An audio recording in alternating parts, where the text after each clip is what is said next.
Magneto. Erik Lehnsherr, one of Marvel Comics' most iconic and endlessly complex characters. He's a villain, a hero, a terrorist, a freedom fighter, a sage, a maniac.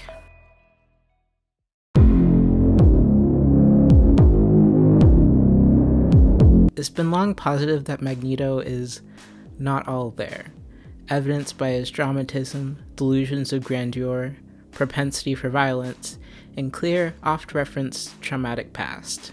Unfortunately, this is mostly seen through ableist and racist lenses, delegating either mental illness or radical pro-marginalized politics to immoral insanity. Erik's mental state is an important topic to discuss, understanding the ways Erik is treated by both official writers, casual audiences, and fandom. There's a tendency to see Erik and his actions as inherently ridiculous rather than emblematic of the experiences of an oppressed man with radical militant politics, battling some of the worst trauma one can have. Contextualizing Erik's feelings and actions through his status as a mentally ill, marginalized person is crucial to understanding him as a character in X-Men at large. Understanding Erik also has meaning outside of a fictional space. Fiction doesn't exist in a vacuum. Text, the way text is created, and the way text is consumed are all reflections of society. In terms of Erik Lehnsherr specifically, it's a reflection of the way society views mentally ill, marginalized people. Marvel's comics and its resulting franchises are immense, like ridiculously immense, a sprawling mythos spanning nearly a century. So in this video I'll be discussing just a small piece of that mythos for both our sakes, specifically the 2010s X-Men cinematic universe that began with X-Men First Class.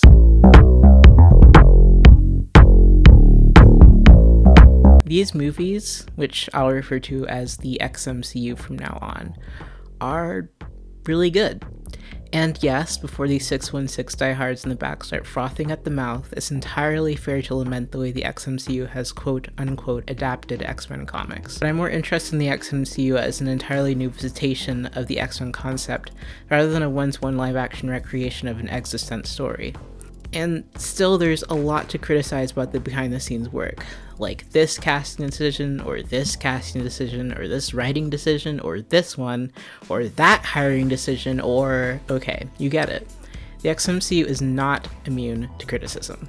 But that said, I'm appreciative of the way that the new XMCU takes us to a section of X-Men mythology much less traveled. The modern history of mutants, the conception of the X-Men, and the true intimate beginnings of Charles Xavier and Erik Lehnsherr's revolutionary relationship. The XMCU takes us within the development of a marginalized demographic, a burgeoning but divided civil rights movement for that demographic, and that movement's leaders. The XMCU is intensely invested in building up the stage that the X-Men as we know them stand on, and that's worth something. The XMCU is important to studying Erik Lehnsherr for the focus it gives Erik's beginnings and growth. In the first X movie, we get glimpses of Erik's childhood, and hear his older self's recollections. Exclusively in the comics, we see snapshots of his younger self's life in Israel with Charles and Gabrielle Haller. But we don't get to see a young adult Erik dealing with recent trauma and connecting with people in this traumatized state in such focus until the 2010s XMCU. Some people argue that Erik is badly written and characterized in the XMCU because of his erratic dramatic behavior and repeated portrayal of his loved ones. While I agree on some levels, like why the hell didn't he stay with the X-Men after X-Men Apocalypse, I think these instances are a clear representation of the mental illness entrenched in Erik's character. So much of 2010's XMCU Erik, especially X-Men First Class Erik, drips with fresh, unmanaged traumatization, much different from the poised, clipped, and closed-off McKellen Magneto of the 2000s XMCU, or the unrealistically maniacal Magneto of the Silver Age. This Erik is rough around the edges, and this roughness provides a much clearer look into Erik's psyche. So what is an Erik's psyche?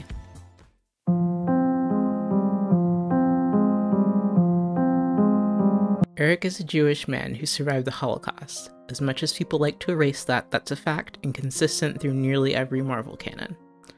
In X-Men First Class, there isn't much mention of Erik's life before the Holocaust, but going off the obvious love he has for his mother, Erik had a relatively good home life. Erik's first personally traumatic experiences were most likely the Holocaust and anti-Semitism in general. That being said, intergenerational trauma is something that must be considered. Intergenerational trauma is the passing down of traumas from a generation of people to their children's children, and so on via complex post-traumatic stress disorder symptoms. We'll come back to see PTSD later. This phenomenon is extremely common among people of marginalized demographics. Most research about Jewish intergenerational trauma specifically is focused on Holocaust survivors, but Jewish intergenerational trauma predates the Holocaust. Anti-Semitism has been referred to as the longest hatred and can be traced as far back as ancient Egypt. Anti-Semitic discrimination, from microaggressions to expulsions to pogroms to genocides, has been happening for millenniums, and that pain has been passed down through thousands of generations throughout the diaspora. So it's entirely possible that Eric was already genetically predisposed to be mentally ill. XMCU Eric's experience is likely to be similar to comic Eric's.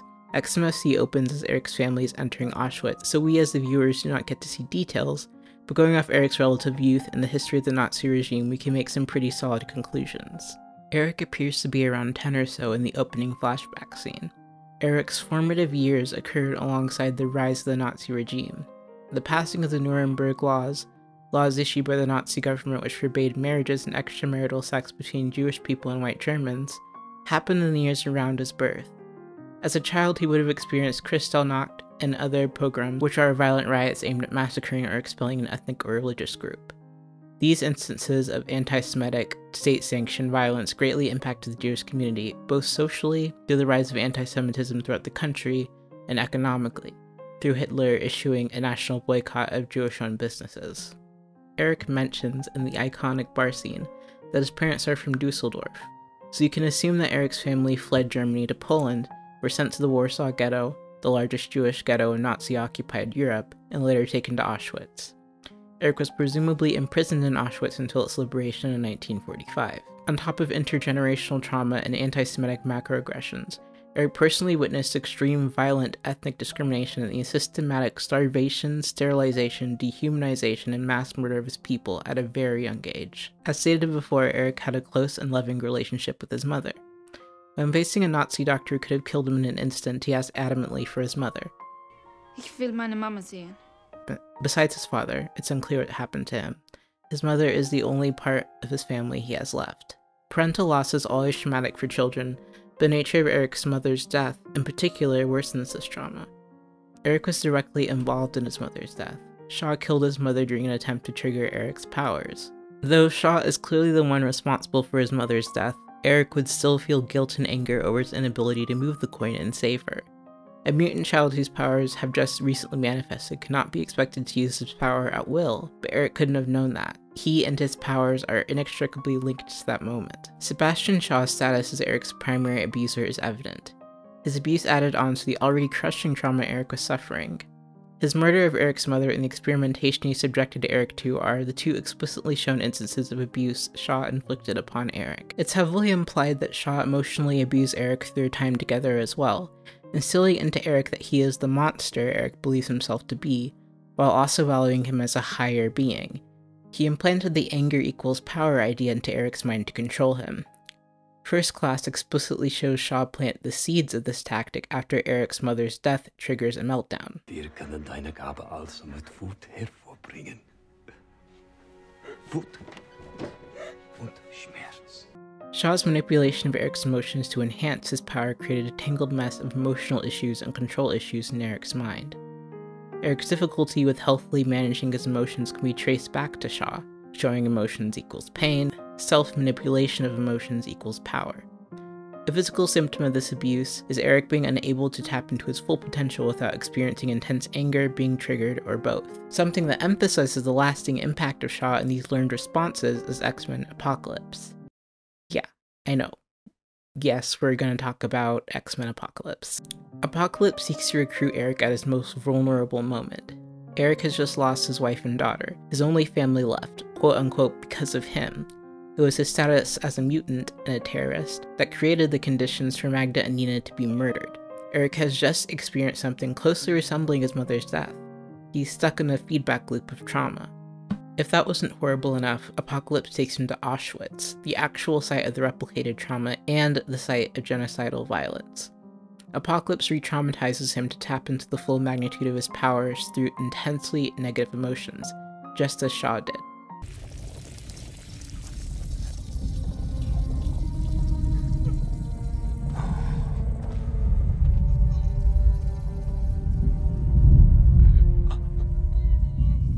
Charles says it best. I've shown him a better way. A better world. No, you've just tapped into his rage and pain. That's all you've done. In many ways, Apocalypse is the second Shaw. This is why we get this fully detached, subservient Eric for most of X-Men Apocalypse, and why so much of Eric's character reads as intensely regressive in that movie. Before I get into this section, I want to add a caveat. Diagnosis and the medicalization of mental illness is not a clear-cut, impartial thing. The mental health field has been plagued for centuries by racist, sexist, homophobic, transphobic, and colonialist beliefs. Ethnically marginalized people especially are often subject to racist aggression, racially motivated misdiagnosis, and withholdment of medication. People with stigmatized mental illness like personality disorders or psychotic disorders are also routinely mistreated by medical professionals. Diagnoses can be extremely helpful in the right hands, but they are by no means an indisputable tool of identifying illness, especially for marginalized people. I'll put some links in the description for where you can learn more about medical racism in the mental health field.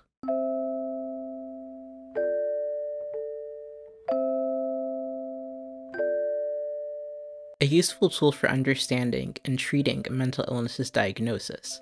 Diagnoses help identify the specific patterns a person engages in as a result of trauma, chemical imbalance, etc. It can explain the ways brains adapt to deal with these issues. Medical professionals use them to narrow down what kind of treatment may be best for their patient. For analysis purposes, a diagnosis will help us better understand and contextualize Eric's actions and feelings. The disorders I'm going to be talking about re-Eric are borderline personality disorder, BPD, post-traumatic stress disorder, PTSD, and complex post-traumatic stress disorder, CPTSD. Here's a quick rundown of what these disorders are. Post-traumatic stress disorder is a mental condition that's triggered by experiencing or witnessing a traumatic event. Symptoms often include severe anxiety, flashbacks, nightmares, and intrusive thoughts about the traumatic event. An increased fight-or-flight sense, mood swings, and intense or deadened emotions are also common. This disorder is common among abuse survivors, assault survivors, survivors of dangerous events like car accidents or terror attacks, veterans, and more. Fictional characters you may know that have PTSD include Katniss Everdeen,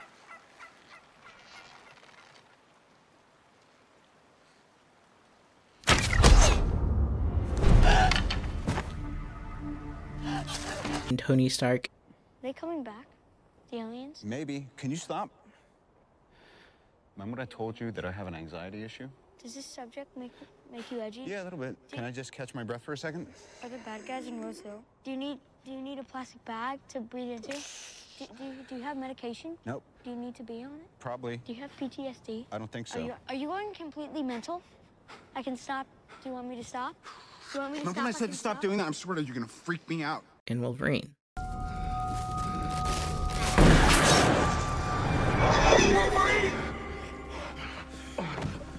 Borderline personality disorder exists within the umbrella of personality disorders, a term that describes disorders that cause unhealthy patterns of thinking, functioning, and behaving. BPD is characterized by a long-term pattern of unstable relationships, a distorted sense of self, and strong emotional reactions. People with BPD heavily fear abandonment and have an extreme sensitivity to rejection. They often engage in self-harm, dangerous behavior, and detachment from reality. BPD is often the product of childhood abuse and can be inherited from family members. BPD is heavily stigmatized by the media and even within the medical field. Fictional characters you may know that have BPD include Clementine Krasinski, Get the fuck away! Get the fuck away from me! Can we talk about it? No, get the fuck away! Tiffany Maxwell, You know what? Forget I offered to help you. Forget the entire fucking idea. Because that must have been fucking crazy. Because I am so much crazier than you. Keep your voice down. I'm just the crazy slut with a dead husband. Forget it! Shut the fuck up. You shut Tiffany, the fuck up. hey, Tiffany! and Anakin Skywalker. I love you! Liar! No! You're with him! Also Mystique, but that's another video. Complex post-traumatic stress disorder is closely related to both BPD and PTSD. It is characterized by emotional dysregulation, dissociation, negative self-perception, and an unhealthy relationship with the perpetrators of the trauma. It is distinct from PTSD, which usually refers to trauma derived from a singular event. CPTSD occurs in reaction to prolonged interpersonal trauma from which there was little or no chance of escape. This disorder usually occurs in survivors of concentration camps, slavery, childhood abuse, intimate partner abuse, and more. Eric shows most of the symptoms for these disorders in X-Men First Class explicitly or otherwise. These disorders are highly comorbid. Comorbidity is defined as a medical condition that is often simultaneously present with another condition in a patient. That means that people with BPD will often have PTSD or CPTSD, or may not even be diagnosed with them because those disorders' symptoms are so much a part of BPD that the diagnosis would be redundant. For instance, I'm diagnosed with OCD but not depression and anxiety because having that is implied within the diagnosis of OCD. Because of these comorbidities, I will be organizing the section by symptom rather than by disorder.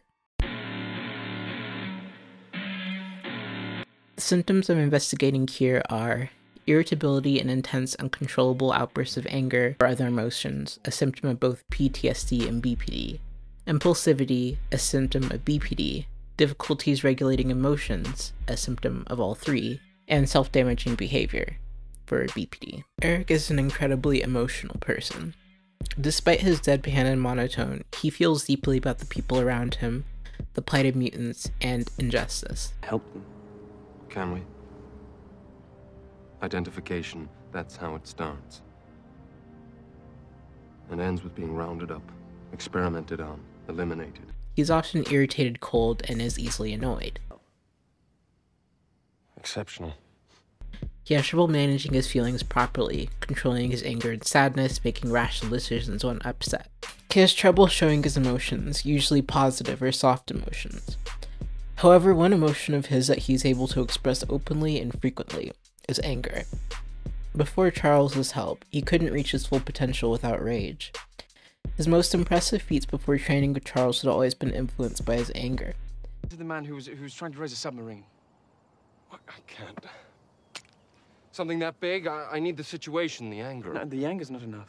This calls back to Shaw's use of emotional manipulation to draw out Eric's powers. Manipulation of his emotions from a young age gives Eric a disturbed perception of his anger, seeing self-manipulation of it as positive and necessary. Wir können deine Gabe also mit Wut hervorbringen. Wut und Schmerz. Despite their outbursts, people with BPD or traumatic stress also shut down their emotions to avoid the pain emotions put them through. Eric often represses emotions and lashes out against emotional triggers. In the bar, Eric spots a photograph of Shaw and the two men behind him. He stares for a moment, seemingly on the cusp of having an emotional reaction to it, and when engaged by the two men, kills them and the bartender. Eric is triggered and then uses those emotions to power actions rather than processing them fully. In this instance, it could be explained as him continuing to kill Nazis as he finds them, but he does something similar in Russia. Eric incapacitates several Russian guards and strangles Emma Frost shortly after being upset by Shaw's absence. These actions are both numbing and repurposing agents of Eric's feelings of anger, sadness, and pain. Eric has trouble dealing with positive emotions due to a lack of familiarity with them, as well as a fear of them. Before meeting Charles, he hadn't been treated with softness and kindness since he was very young. He's not sure how to engage with that, much less reciprocate. Eric's inexperience is shown as in his dismissive reaction to Charles's offer to help, and his tears when he reminds a tender moment with his mother that he had repressed. Eric's aversion to and difficulty with processing these feelings can be traced to his self-perception of being a monster. Here we're discussing a markedly disturbed sense of identity, a symptom of BPD, a sense of defilement or stigma, a symptom of CPTSD, and a sense of being completely different from other human beings, also a symptom of CPTSD. In XMFC, Eric refers to himself as Frankenstein's monster. And to Shaw as his Creator. Eric sees himself as a creature of hate and anger, twisted into something non-human by Shaw. Before meeting Charles and discovering that he was not alone, this view of himself is enhanced by superhuman powers. Eric saw himself as a freak of nature, in every sense. I thought I was alone. You're not alone. Eric, you're not alone. The discovery of mutants helps change this aspect of his self-perception into something positive. Mutants as the next stage of human evolution. If a new species is being discovered, it should be by its own kind. Charles and I find the mutants, no suits. But for years, Eric had seen himself as something unnatural, monstrous, and unable to function like a normal person. Not necessarily because there was something inherently wrong with him, but because he'd been created that way by Shaw. Beyond believing himself to be a monster, Eric lacked a sense of identity.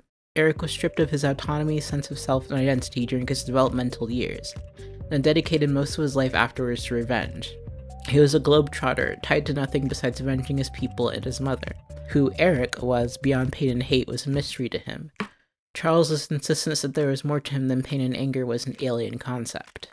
Eric's single-minded pursuit of Shaw is an example of his focus on that painful part of himself, and his lack of awareness of his other traits, who he is, what he likes, long-term goals. Eric had no long-term goal besides killing Shaw.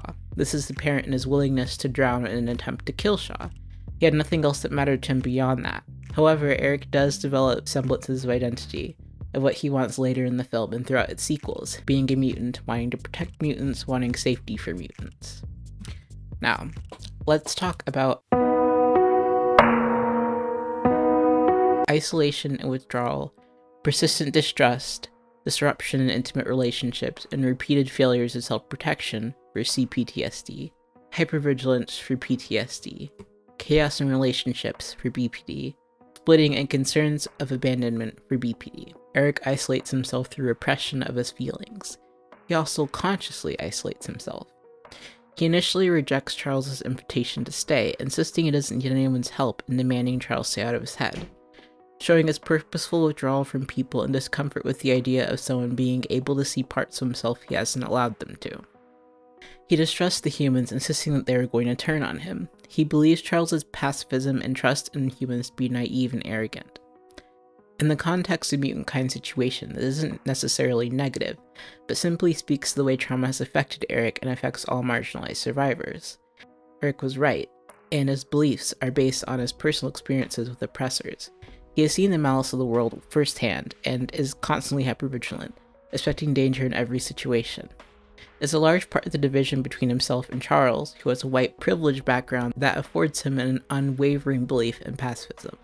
Speaking of Charles, in a BPD context, splitting means black and white thinking. Eric often thinks in black and white, evidenced by his I die or he dies mentality with Shaw, and his tendency to act in absolutes, like going after Emma because she's Shaw's right hand despite the implicit danger, or in Days of Future Past attempting to kill Raven because of the risk of her DNA being stolen. Splitting on someone means abruptly devaluing an idealized person, the one someone with BPD is most attached to / dependent on because of real or imagined slights.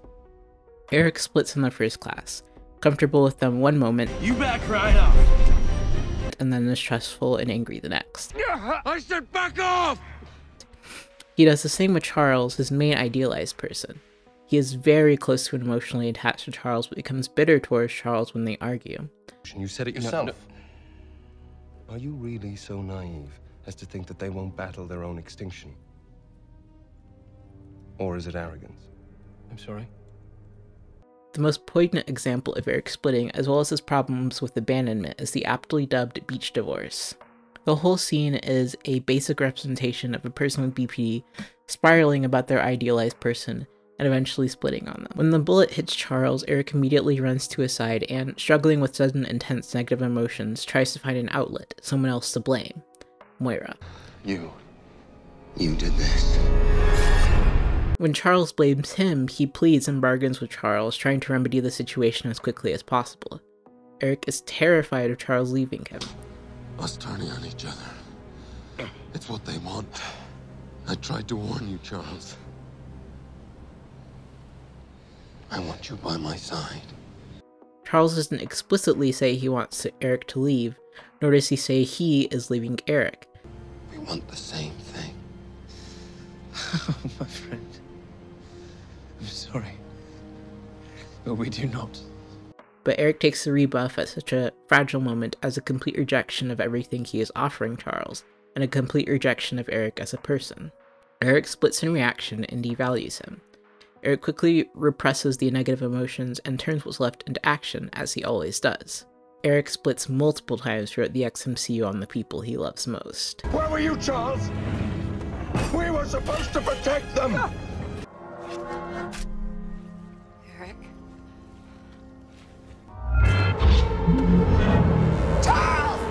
You're always sorry, Charles, and there's always a speech. But nobody cares anymore. These actions seem confusing to any onlooker unfamiliar with splitting. In Days of Future Past, Charles tells Eric he'd abandoned him, while Eric believes Charles had abandoned them all, including himself.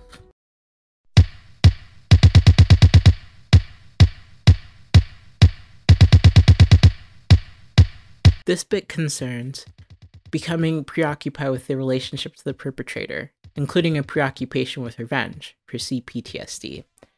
Idealization or paradoxical gratitude for a perpetrator, also for CPTSD. Acceptance of the perpetrator's belief system or rationalizations, for CPTSD again. Persistent remembering or reliving the stressor by intrusive flashbacks, vivid memories, recurring dreams, or by experiencing distress when exposed to circumstances resembling or associated with the stressor, for, you guessed it, CPTSD. The only real flashbacks the audience gets to see in XMFC are those triggered by Emma's telepathic attack.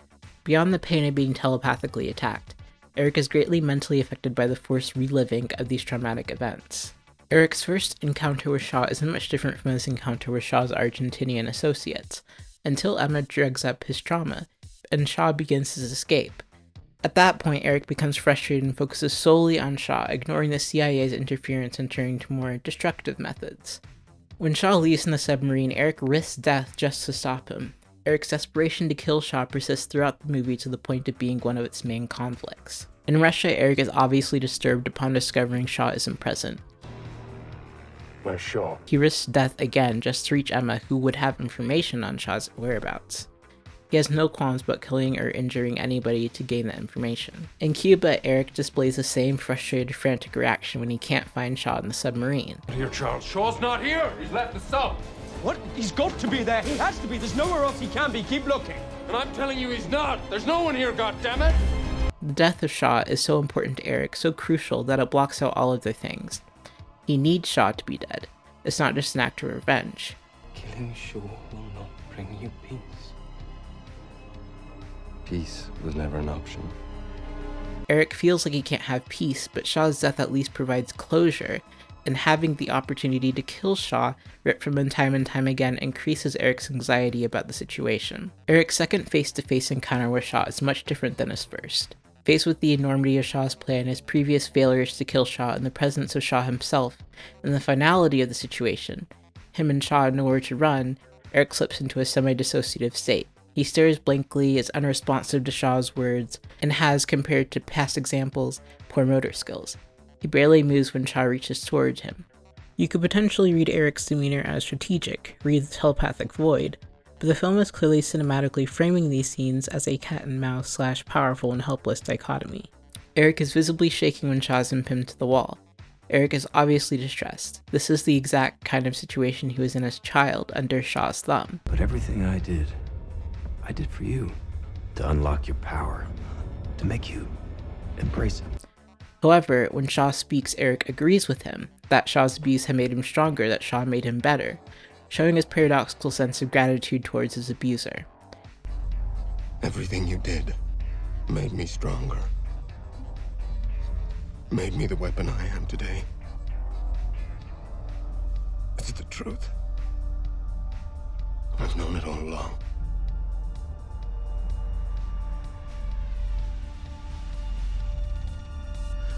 You are my creator. Eric does agree with Shaw's doctrine, in a way. I'd like you to know that I agree with every word you said. We are the future. But Eric formed his beliefs based on his experiences with oppression, and is primarily focused on keeping mutants safe by any means, rather than a plan of world domination. After killing Shaw, Eric just stares, in tears. There's no malicious smirk or cartoonish evil laughter. He's shocked, still dissociating. Shaw's gone. It's over. Eric's left without purpose. Killing Shaw had been his life goal. The only thing he has left is mutant kind, and the humans turning on them at that moment gave him the platform to act on that, even as he reeled from Shaw's death. So, in my opinion, Eric has PTSD, as well as CPTSD and /or BPD. Though Eric is probably never diagnosed in canon, most of his actions and characterizations point to it. And whether these diagnoses are exactly right, Eric is irrefutably mentally ill in some way. Viewing Eric through the lens of trauma and mental illness is crucial to creating any meaningful work about him. It is a fundamental part of his character, and under the right creator can be used to make truly insightful and progressive work. We've already seen this at X-Men First Class, Chris Claremont's Magneto recharacterizations, Cullen Bunn's Magneto Run, lots of great fanfic by marginalized mentally ill fan creators, and so much more. Outside the fiction space, Eric's existence as a mentally ill minority is still incredibly important. Mental illness is very common among ethnic and queer demographics. The crushing, endlessly traumatizing experience of systematic oppression cannot be extricated from the experiences marginalized demographics have with mental illness. Mental illness is often a natural response to being inhumanely treated by the world around you, and living in the conditions that oppressive world creates. Not only does Eric represent the experiences of a group of people who are largely discriminated against, but he also represents the destruction of oppressors and oppressive systems, and the fight for safe havens for marginalized people. Despite that, like many mentally ill marginalized people in real life, Eric is constantly invalidated and ridiculed both by Marvel writers and by fandom. They devalue his philosophy by calling him crazy, and devalue people like him by describing his emotions and rightful anger as dramatic. It was only a couple of years ago that Captain Marvel was basically telling Eric, a Holocaust survivor, that he was that guy online who compares everyone to Hitler. Yeah, that actually made it to publication. While Eric can be insensitive, terroristic, absolutist, and yes, dramatic, it's wrong to treat Eric as if his oppression is something he should just get over, or that his decisions are entirely products of a malicious or completely unreasonable nature. Believing in your own liberation and being militant about achieving that liberation does not mean you are evil or irrational. Being mentally ill does not mean your experiences and beliefs are automatically invalid. Believing otherwise is racist and ableist. Period. Discussing the ways clearly mentally ill marginalized characters are seen as important. Negative depictions of mentally ill people materially hurt real mentally ill people. Movies like Fatal Attraction and Single White Female have contributed immensely to society's stigmatization of women with borderline personality disorder. Split and Glass are just recent additions to Hollywood's long-standing obsession with vilifying people with dissociative identity disorder. Because of these pop culture depictions, most people see personality disorders and psychotic disorders, and the people who have them, as inherently dangerous and evil. Framing radical marginalized people as evil results in similar outcomes. It serves to subdue the marginalized and delegitimize their liberation, and to comfort the privileged. An example of this is the way fallacious history books have successfully characterized Martin Luther King as a humble, strict pacifist, and Malcolm X as an opposing dangerous evil to the modern public. How we interact with fiction mirrors how we interact with real-world reflections of that fiction. When I see people talking about how insane and over-the-top Magneto is, that just lets me know that they're not safe for marginalized mentally ill people anywhere left of like Nancy Pelosi. If you think Magneto is crazy, what would you think of Malcolm X, for whom mental illness ran in the family? Or Marsha P. Johnson, who struggled with severe mental illness and trauma? What would you think of me? Moral of the story? Magneto was right. And he was mentally ill. And that doesn't make him any less right.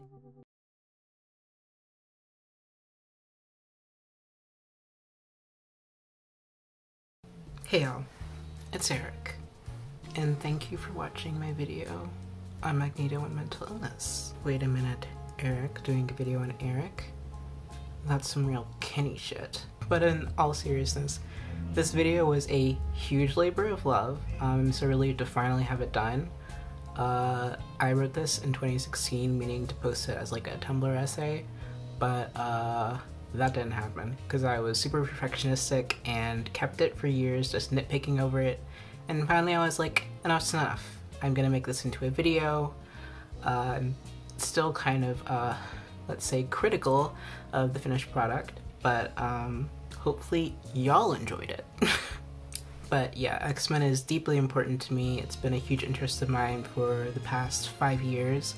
I love talking about it and analyzing it and its characters. I'm definitely going to be making more videos about X-Men, especially character studies and studies on like narrative themes and stuff like that. so watch out for that. I like to talk about things and really get into the meat of things and look stylish while doing so. So if that appeals to you, if you like this video, definitely give this video a like and subscribe. It really helps me to know that there are people watching and enjoying the stuff that I make, and also it helps me reach new people who would also be interested in this kind of thing. So yeah, that'd be super appreciated. You can also follow me on my other social media.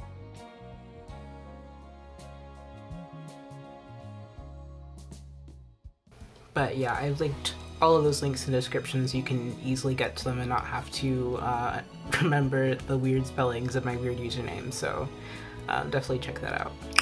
Yeah, I think that's it. Thanks again for watching, and I will see you sometime with a video of some kind.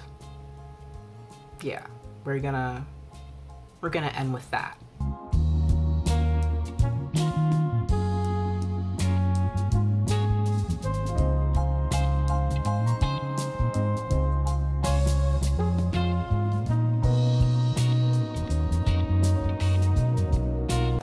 By the way, this Heterochromia thing was not on purpose, but thematically it worked,